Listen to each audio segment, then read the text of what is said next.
Well, at first I started with Hondas. My brother, everybody was into Hondas. Okay. I had a couple of Hondas I built.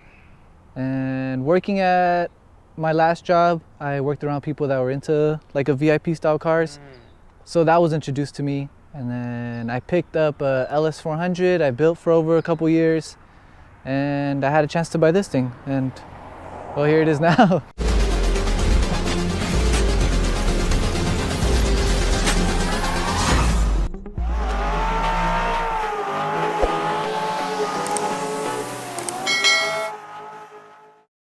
All right, everyone. Welcome back to the Automotive Anatomy. Today we have Danny. Danny, thank you so much for making the time for us, man. Tell us, what do you drive?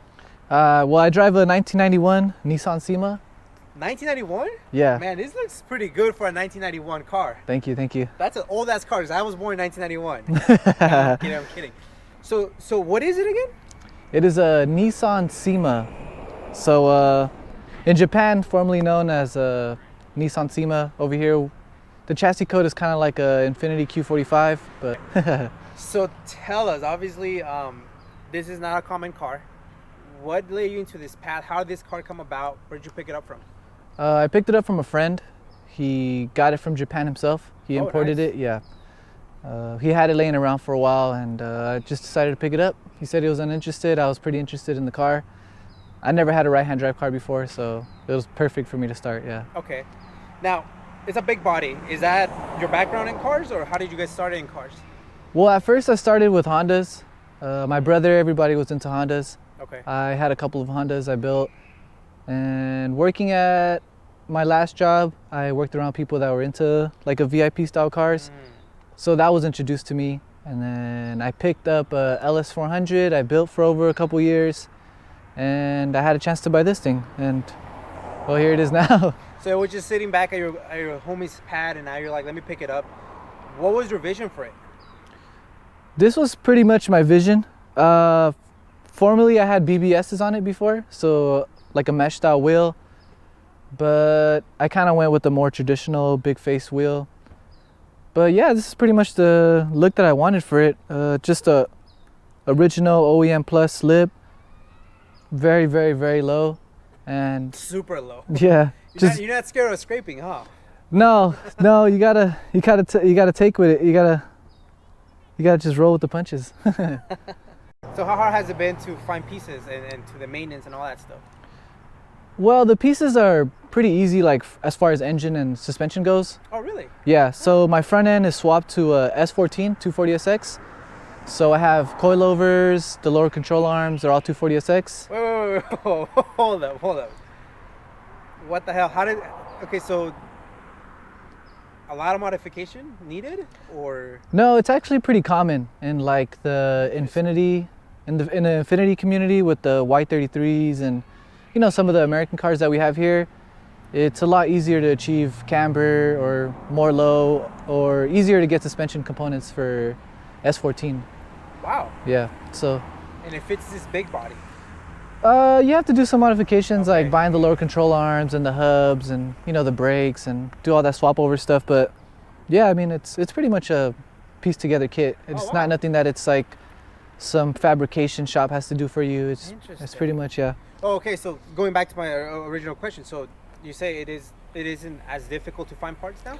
Well, as far as engine parts, there's a lot of American cars that offered this engine and offered the drivetrain and some of the arms, but yeah, I mean as far as anything cosmetically, yeah, it would be super difficult. So let's get in it. What was the name of the lip kit again? It's a Artisan Spirits lip kit. I have the side skirts and the front lip.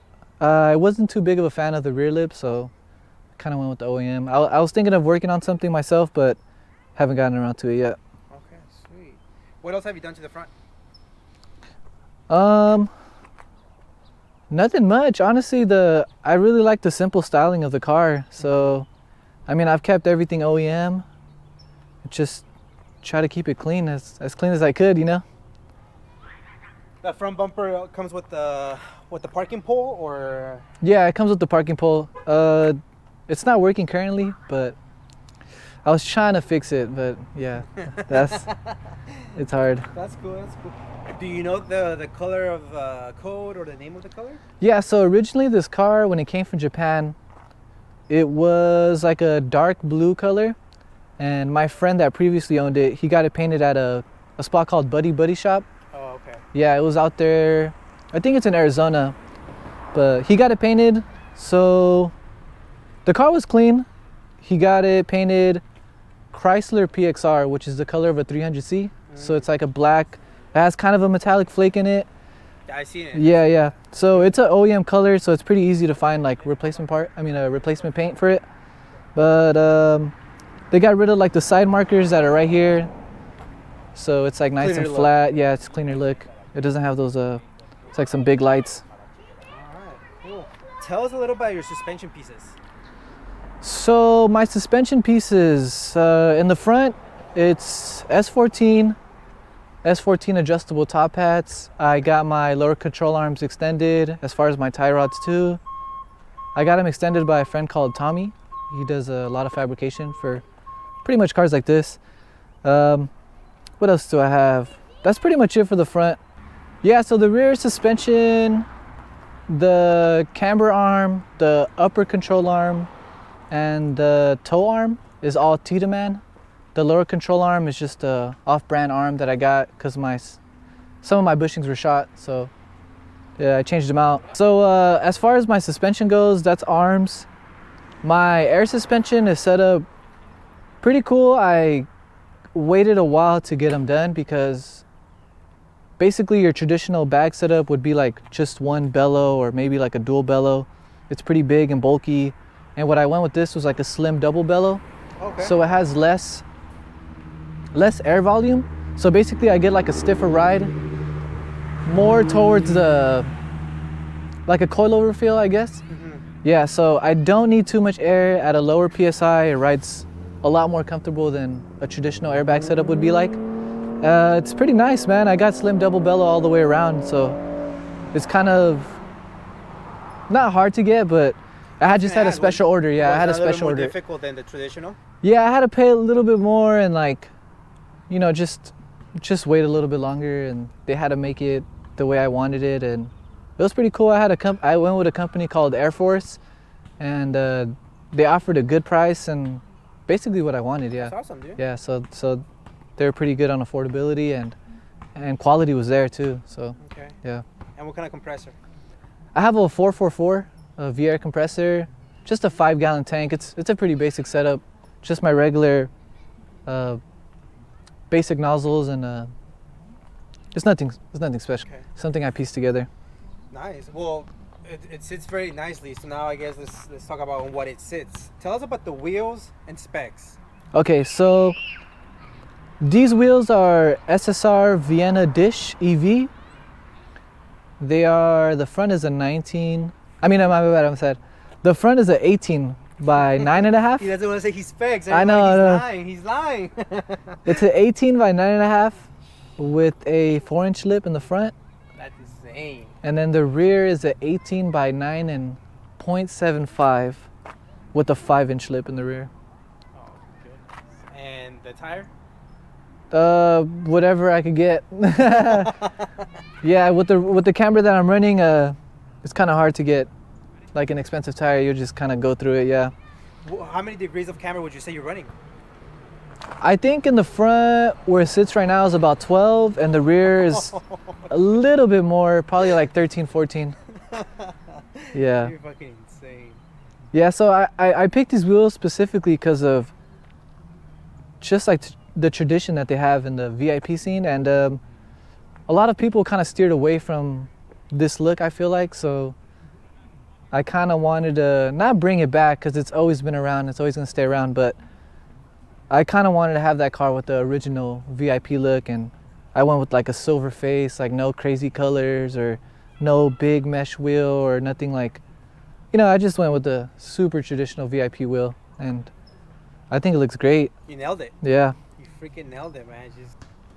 All right, Danny. So tell us, what do we got going on in the interior, man? So the interior, my style is very, very simple. I'm not into the VIP trays. I'm not into the VIP curtains. You know, basically all the traditional stuff that is around VIP. So I just kept it as OEM as I possibly could. I mean, it has Classio seat covers. and just my air suspension setup. But other than that, it's the original screen that comes with the car. It's all the original buttons. I try to bring back all the wood trim that was in the car. I mean, everything is just pretty much stock. I mean, I have my Grip Royal steering wheel, but if I could find the OEM one, I would put it back on probably. Really? But yeah. Yeah, but I like that. It's like a, wood. It kind of goes with the car. It's nice and simple.